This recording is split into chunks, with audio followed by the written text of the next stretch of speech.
para se relacionar com Ele. E a lei se resumia nos 10 mandamentos.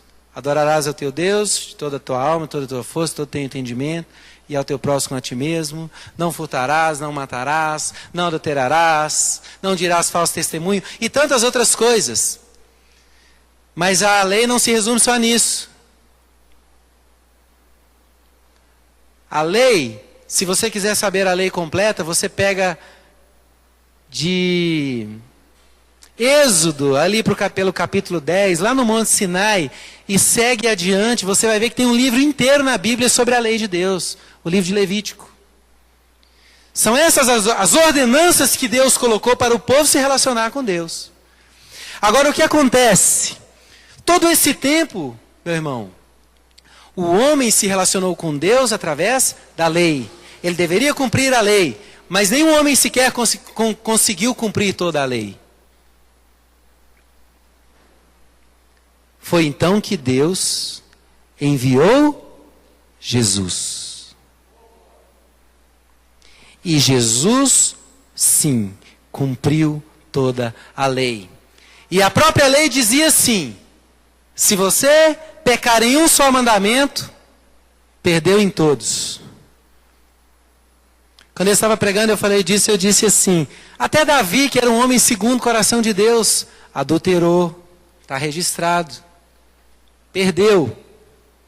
Não conseguiu cumprir a lei. Mas a graça, irmãos, o ladrão na cruz, a 1 minuto da sua morte, virou para Jesus e disse assim: Senhor, me salva? Jesus disse: ainda hoje estarás comigo. Ele não cumpriu a lei. Ele aceitou a graça. Ele não cumpriu um mandamento sequer da lei. Aliás, ele roubou, talvez matou, a vida inteira. Mas no instante da sua morte, ele aceitou a graça. E é isso que a igreja precisa receber, irmãos. A graça, e entender que o seu relacionamento com Deus está baseado na graça.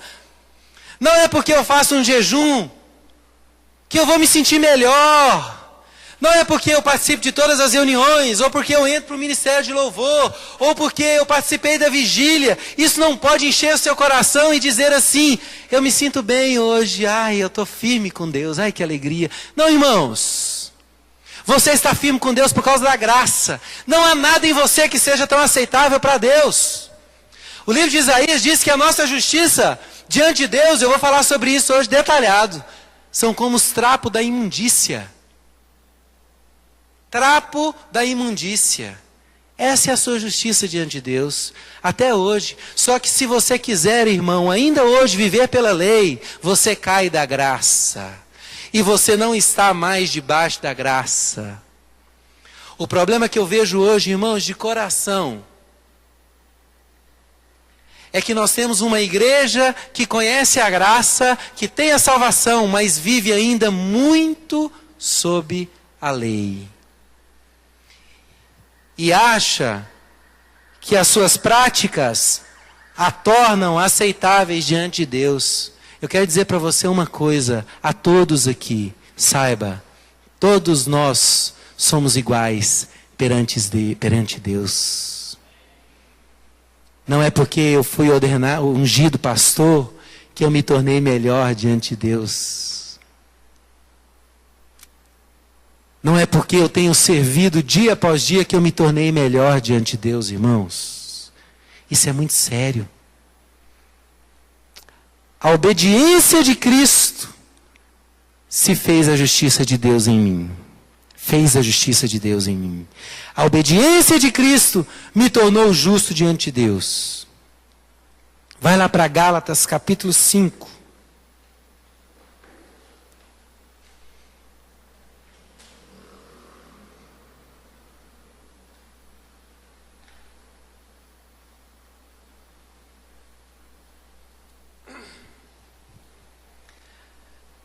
Gálatas capítulo 5.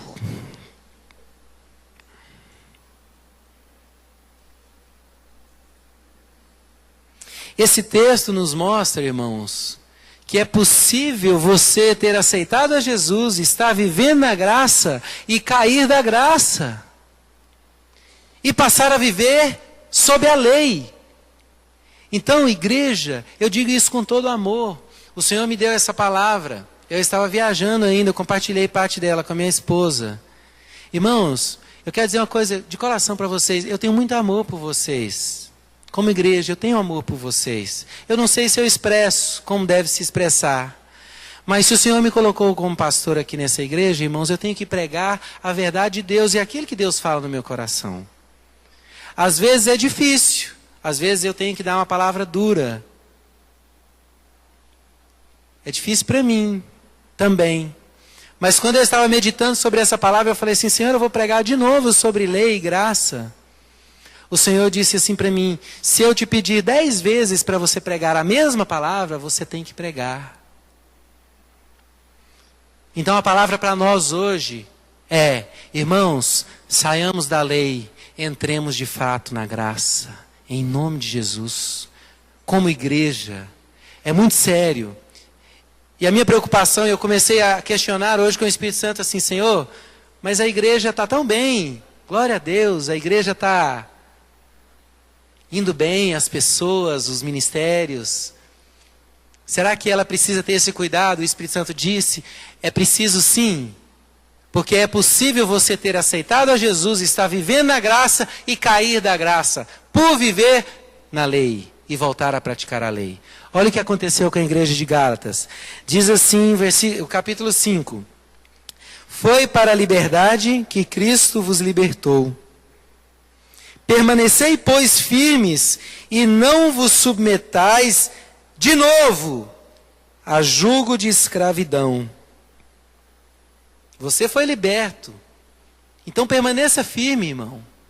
Não se submeta de novo ao jugo de escravidão. Paulo continua dizendo assim, eu vos digo que se vós vos deixardes circuncidar, Cristo de nada vos aproveitará. De novo, testifico a todo homem que se deixa circuncidar, que está obrigado a guardar toda a lei. De Cristo vos desligastes, vós que procurais justificar-vos na lei. Da graça decaístes. Porque nós, pelo Espírito, aguardamos a esperança da justiça que provém da fé. Porque em Cristo Jesus, nem a circuncisão, nem a incircuncisão tem valor algum, mas a fé que atua pelo amor. O que é a circuncisão? A circuncisão é um sinal que era feito no judeu, no povo de Deus, dizendo que ele era judeu. A circuncisão também fazia parte da lei. A circuncisão era uma ordenança da lei, que todo povo de Deus deveria, o rapaz, circuncidar. Hoje nós não temos esse costume, mas talvez você ainda está praticando alguma coisa que vem da lei. E a minha grande preocupação é, tudo aquilo que você pratica,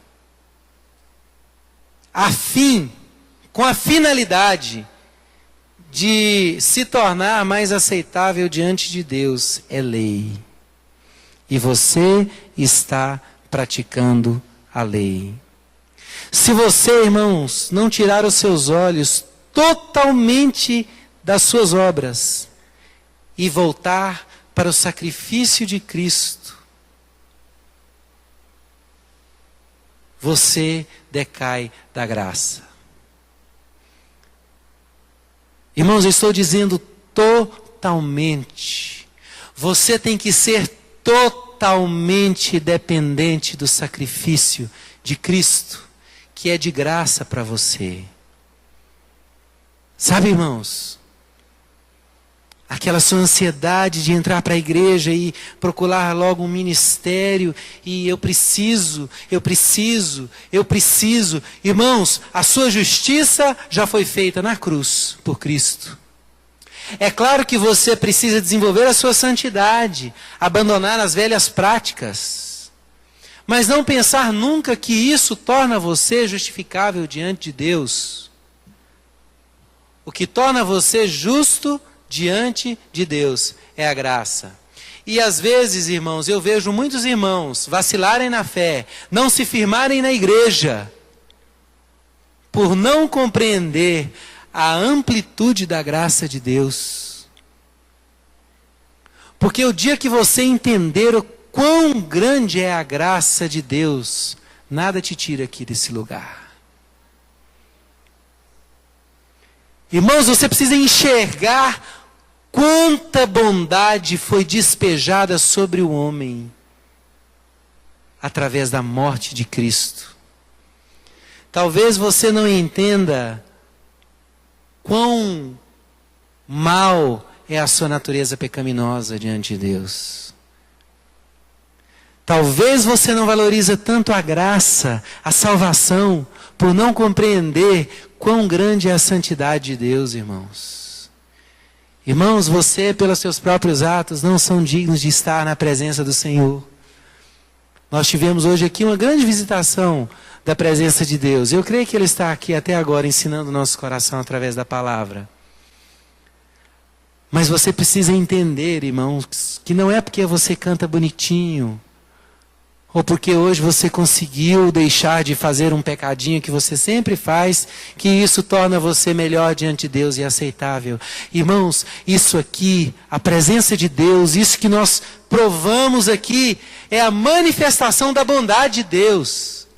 Deus permitiu, através de Cristo, que você se aproximasse dele novamente. Mas é através de Cristo, através da graça. Nós estamos na era da graça e nós temos que viver por essa graça. Na época da lei, eu disse isso aqui há um domingo atrás. Sobre a lei, irmãos. Aliás, o Evangelho de João, capítulo 1, versículo 17, diz que a lei veio através de Moisés, mas a graça veio através de Cristo. A lei veio através de um servo, a graça veio através do Filho. Na velha aliança, você precisava sacrificar para Deus. Sacrificar um animal. Na nova aliança, Deus sacrificou o seu Filho por você. Dá para compreender um amor tão grande? Dá para compreender um amor tão grande, irmãos? Na velha aliança, você, para purificar os seus pecados e ter acesso, vamos dizer assim, próximo à presença de Deus, você tinha que cuidar de um animal até ele crescer e atingir uma certa idade. Isso está lá no livro de Levítico. Todos os detalhes. O animal tinha que ser sem mancha, sem defeito. Aí, na determinada época do ano, você teria que levar esse animal para o templo, e o sacerdote pegava esse animal, e ali ele o sacrificava, e aspergia o sangue, e queimava a sua carne, e a gordura subia. Tudo isso representava a limpeza do pecado que havia em você. Eu estou dizendo em você como homem. E a gordura e a fumaça que subia representava as suas orações que subiam até Deus. Mas isso era muito difícil para o homem. Porque ele cometia um pecado e depois de meses ele voltaria ao templo para sacrificar. E esse sacrifício era para ele e para toda a sua família. Mas foi assim, irmãos. Até que Deus, por amor, sacrificou a Cristo. Na velha aliança, sobre a lei,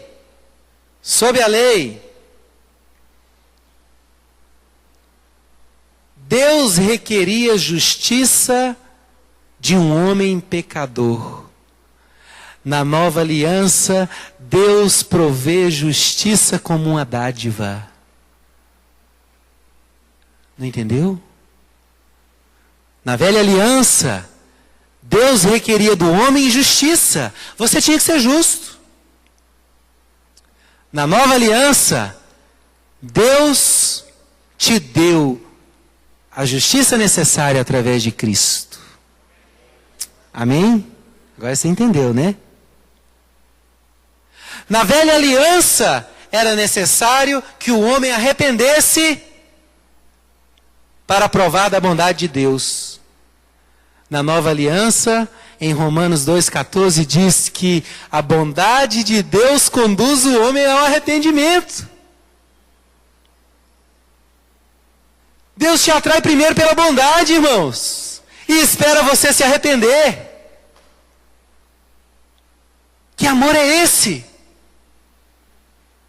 Na velha aliança, a palavra de Deus diz que Deus diz assim: visitarei a iniquidade sua nos seus filhos, nos seus netos, até a 4ª geração. Na nova aliança, Deus diz assim: serei misericordioso com a sua injustiça, e das suas iniquidades jamais me lembrarei. E aí, o que você prefere? Estar sob a lei ou estar sobre a graça? Na velha aliança, aos pés do Monte Sinai, após cumprir o Pentecostes, 50 dias após a Páscoa, lá no Egito, 3.000 foram mortos a partir da lei, adoraram o bezerro de ouro. Na nova aliança, ao se cumprir o dia de Pentecostes, lá no Monte Sião, o que aconteceu? A descida do Espírito Santo sobre a igreja que estava reunida. 3.000 foram salvos através da pregação de Pedro. Esse é o lugar que nós nos encontramos hoje, irmãos. O Senhor nos atraiu de volta. O Senhor nos trouxe de volta. Irmãos, talvez é isso que machuca tanto o meu coração quando eu vejo num momento de louvor um irmão com a boca fechada.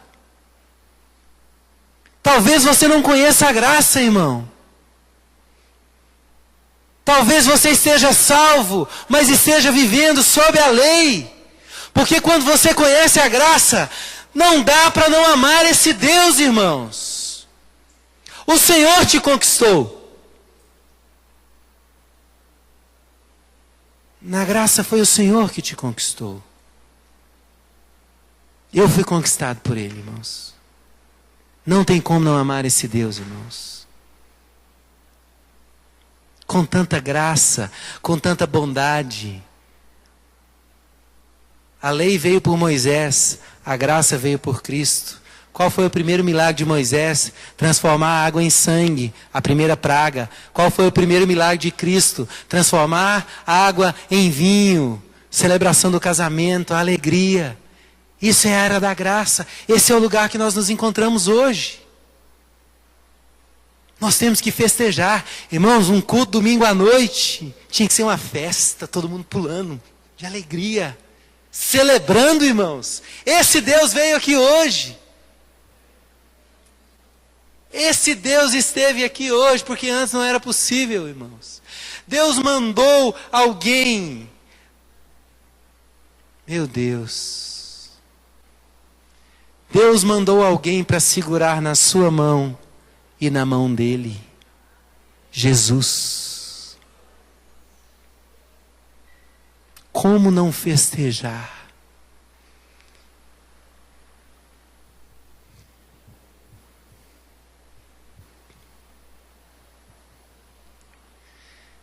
Deus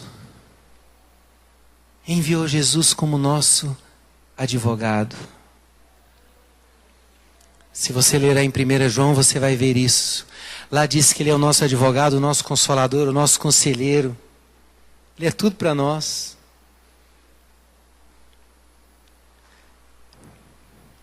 O que o inimigo mais tenta fazer na sua mente, muita atenção com o que eu vou dizer. O que o inimigo mais tenta fazer na sua mente é usar a lei contra você. Mas a lei já passou.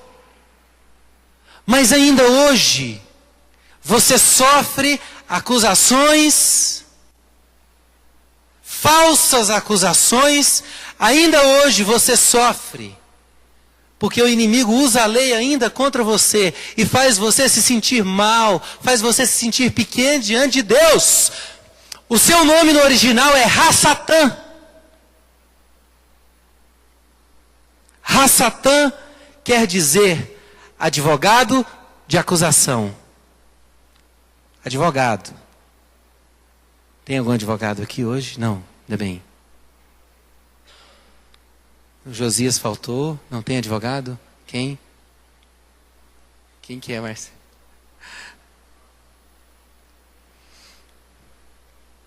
Advogado de acusação. Ha-Satã. É o que o nome de Satanás quer dizer. Se você for lá para o final de Apocalipse, não vou dizer, capítulo 18, eu acho, fala que ele é acusador e que... Vou ler. Apocalipse 12, 10. Presta atenção, o que que diz? Então ouvi grande voz do céu proclamando: agora veio a salvação, o poder e o reino do nosso Deus e a autoridade do seu Cristo, pois foi expulso o acusador de nossos irmãos, o mesmo que os acusa dia e noite diante do trono de Deus. Ele é o acusador e ele acusa você. Ha-Satã, advogado de acusação. Numa tradução melhor seria hoje o promotor de justiça. Num tribunal. Deus é o juiz. Satanás é o promotor. Sabe qual que é o papel do promotor? Ou do advogado de acusação? Requerer justiça. E sabe qual é o seu instrumento? Qual que é o instrumento do advogado de acusação? A lei. Entendeu? Entendeu o que o diabo usa contra você? A lei.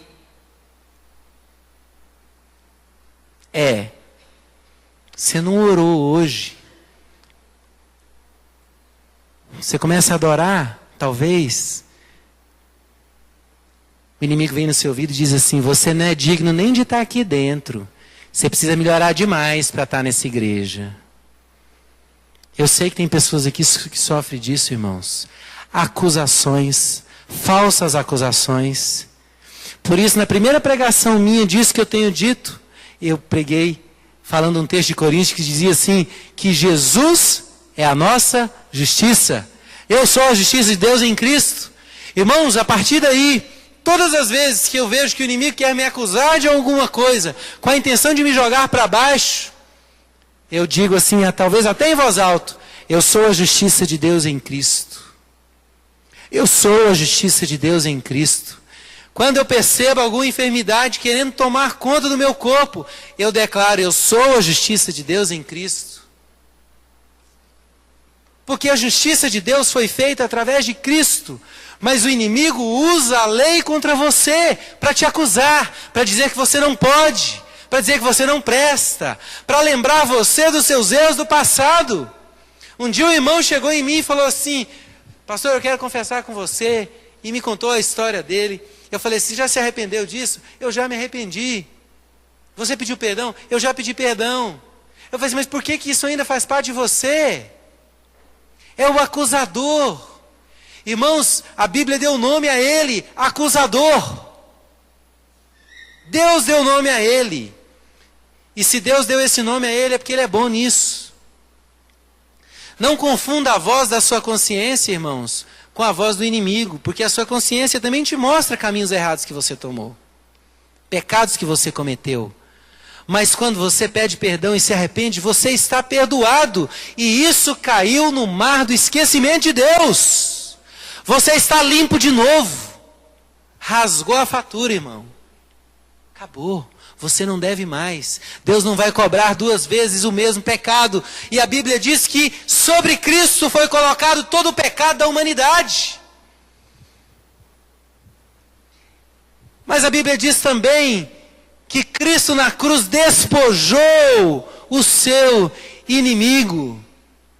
Como que Cristo despojou Satanás?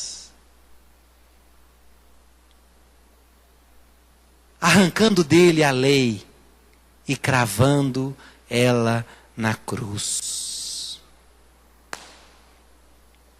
A palavra de Deus diz que todos os escritos de ordenanças da lei que imperava contra você foi arrancada da mão de Satanás e foi cravada na cruz.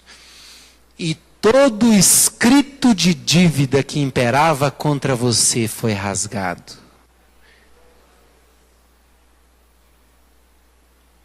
Escrito de ordenanças que imperava, você pode conferir isso na palavra de Deus. Não é para se comemorar, irmãos. Não é para se prostrar diante dele, irmãos. Não é para num momento deste de adoração você se derramar diante dele, irmãos. Você está esperando talvez morrer para saber se é verdade a história de céu e inferno? Você não vai poder voltar não, irmãos. É verdade. A Bíblia não falha não. Nós temos que viver felizes e comemorar todos os domingos, as quartas-feiras, todas as vezes que nós nos reunimos com irmãos, nós temos que comemorar a graça do Senhor. Não há nada nesse mundo que possa roubar a alegria do seu coração quando você entende que você está sobre a graça de Deus, irmãos. Em meio às dificuldades você vai viver bem, sabe por quê? Porque maior é a graça, maior é o lugar de onde você foi salvo. Maior é o sacrifício que te tirou do inferno. Maior é o amor que salvou você. Mas talvez você não tenha noção de quão condenado você estava. Se você precisa de um advogado, que é Cristo, esse é advogado do bem. Boa coisa você não é, meu irmão. Sabe quando você precisa de um advogado? Talvez você fez coisa errada. Talvez você fez coisa errada. Mas ele é o nosso advogado. E ele também está diante de Deus. Ele segura na sua mão. E ele segura na mão de Deus. E intercede por você. Jesus mostra diante de Deus a todo momento que a lei não impera mais sobre a sua vida. Quando o inimigo vem te acusar, ele usa a lei. Quer saber uma coisa de Satanás, irmãos? Satanás compreende a lei. Ele entende a lei, mas ele não compreende a graça. Ele não entende o que é a graça, irmãos.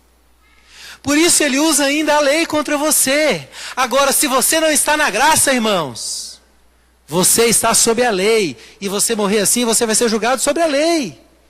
Cumpriu a lei? Conseguiu? Cumpriu? Beleza, vai para o céu. Agora eu quero te dar uma notícia ruim, ninguém conseguiu. Ninguém conseguiu. A lei condena os melhores de nós. A graça salva e absolve os piores de nós.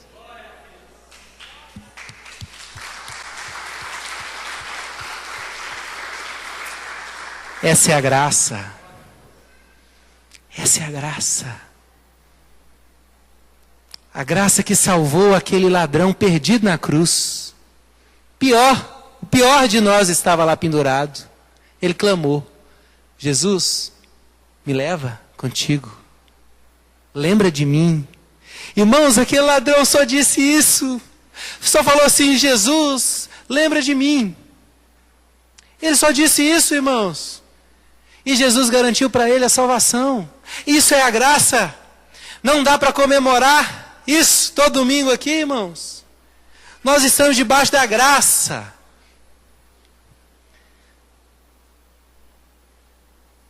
Nós estamos debaixo da graça, irmãos. Não há acusação contra aquele que já confessou a Jesus como seu Salvador. Eu quero dizer uma coisa para você: você é digno. Você é digno de estar na presença de Deus. Você é digno. Deus olha para você e vê justiça em você. Não por amor ao que você faz, mas por aquilo que Cristo fez. Falei e li pouca Bíblia. Vamos terminar com 2 textos aqui. Uma revelação que o Senhor me deu num texto muito profundo. Vamos ler Isaías 64, versículo 6.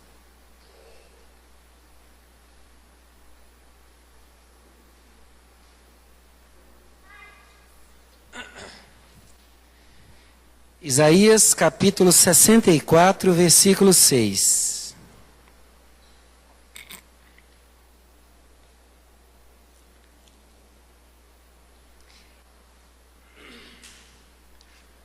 Antes de ler, eu quero te relembrar que se hoje você não está debaixo da graça, você está debaixo da lei, tá?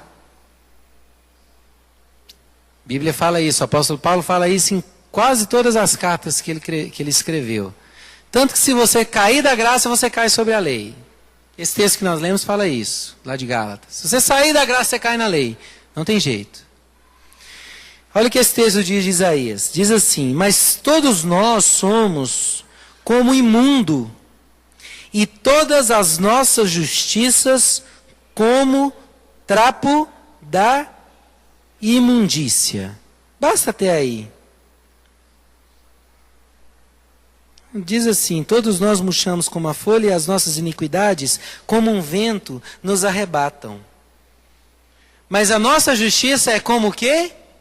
Trapo da imundícia. Eu citei isso domingo passado, no último domingo que eu preguei. Eu só citei e não havia mostrado o texto. Agora, na minha Bíblia, eu tenho acesso ao original. Trapo da imundícia aqui quer dizer... Não tem criança aqui, eu posso ficar mais à vontade para dizer. Mas trapo da imundícia aqui quer dizer o absorvente que a mulher utiliza no seu período menstrual. Porque imundícia aqui está relacionado à menstruação. Trapo da imundícia era o tecido que a mulher usava na época que ela estava menstruada. Então, a nossa justiça é como isso perante Deus. A gente sabe que segundo a lei de Deus, quando a mulher estava nesse período, ela estava impura, ninguém poderia sequer tocar nela. Quando a mulher estava nesse período, ela não poderia sair no meio das pessoas, ela tinha que ficar recolhida. E a Bíblia está dizendo que a nossa justiça perante Deus é como o trapo da imundícia. É como o absorvente. É isso aí. Essa é a nossa justiça. Agora, por que eu estou dizendo isso? Porque lendo esse texto, eu fui para outro texto. Qual o texto que é? Da mulher que foi curada do seu fluxo de sangue. Vai lá para Marcos. Marcos 5, 24. Deus me deu uma visão sobre esse texto, irmãos. Como esse texto relata aquele que estava sob a lei e aquele que estava sobre a graça. O primeiro estado dessa mulher, Marcos 5, 25. Eu já estou encerrando. O primeiro estado dessa mulher representa a lei. Você que é cristão, eu quero te dar uma palavra. Procure descobrir aquilo que está atrás das letras. O Senhor vai te dar revelações profundas. E você consegue perceber nos textos bíblicos detalhes que você às vezes não entende. Por que o Espírito Santo escreveu isso aqui dessa forma? Por que esse detalhe? Por que o detalhe de, por exemplo, tem um versículo aí que ela fala assim, vindo por trás dele, vindo por trás, né? Jesus se virou, o texto ressalta tanto isso, existe algo atrás disso. Essa mulher, enquanto estava enferma, essa não é uma simples história de cura. Essa é uma história que fala da época da lei e da época da graça. Leia comigo. Marcos 5, 24. A partir do 24, diz assim. Acompanha comigo o raciocínio. Grande multidão o seguia, comprimindo-o. Aconteceu que certa mulher, que havia 12 anos, vinha sofrendo de uma hemorragia, e muito padecera à mão de vários médicos, tendo despendido tudo quanto possuía. Isso fala da lei, meu irmão. Tudo que o homem fez para se tornar aceitável diante de Deus, logo a seguir diz, nada aproveitou. Isso fala da lei. Tendo despendido tudo quanto possuía, sem, contudo, nada aproveitar. Antes, pelo contrário, indo a pior. Tendo ouvido a fama de Jesus, vindo por trás dele. Sabe, irmãos, na velha aliança, no Velho Testamento, o relacionamento de Deus com o homem era só pelas costas. Quando Moisés quis ver a glória de Deus, o que é que Deus mostrou para ele? As costas. Moisés queria tanto contemplar a Deus, Deus falou assim, beleza, vou passar então perto de você. Tem isso na Bíblia, não estou inventando não, tá? Aí Deus falou assim para Moisés, Moisés, você entra numa fenda da rocha, na penha, lá na fenda, se esconda, que eu vou passar por você com toda a minha glória e bondade. E você só vai me ver pelas costas. É o que aconteceu com essa mulher. Ela buscou a Jesus pelas costas. Por entre a multidão, tocou-lhe a veste, porque dizia, se eu apenas lhe tocar as vestes, ficarei curada. E logo se lhe estancou a hemorragia. Logo que ela tocou em Jesus, ela foi curada. Isso fala, irmão, de você que vive sob a lei, e no instante em que você alcança Jesus, e o procura, e toca nele, imediatamente você é salvo. E você sai das costas de Deus e vem para frente à face de Deus. E você entra na graça. Versículo 29. Logo lhe estancou a hemorragia e sentiu seu corpo estar curada de seu flagelo. Jesus, reconhecendo imediatamente que dele saíra poder, virando-se no meio da multidão. Foi isso que Cristo fez com você quando você entrou na graça. O Senhor não se relaciona com você mais de costas, meu irmão. O Senhor se vira para você. O Senhor se vira para você. Perguntou, quem me tocou? E responderam os seus discípulos, vê que tem uma multidão apertando e dizes, quem me tocou?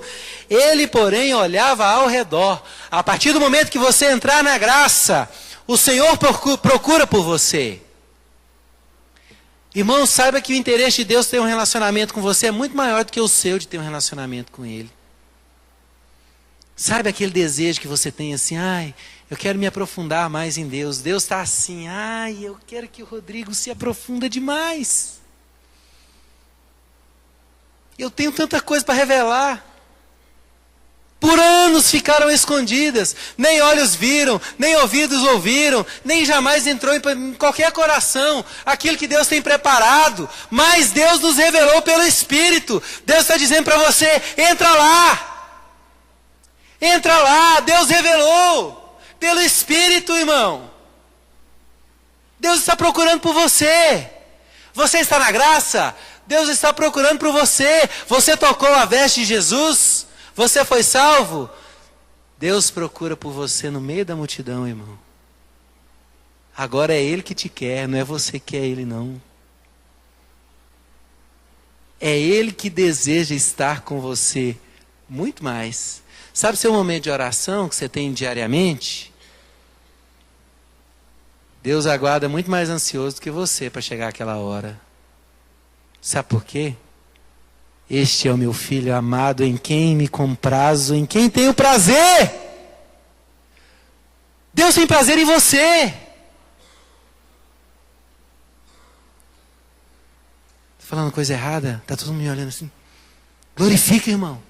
Glória a Deus. Será que eu fico até com medo com os olhares? Está gravando? Tá? Depois o Stanley tem que ouvir, para saber, talvez estou falando coisa errada.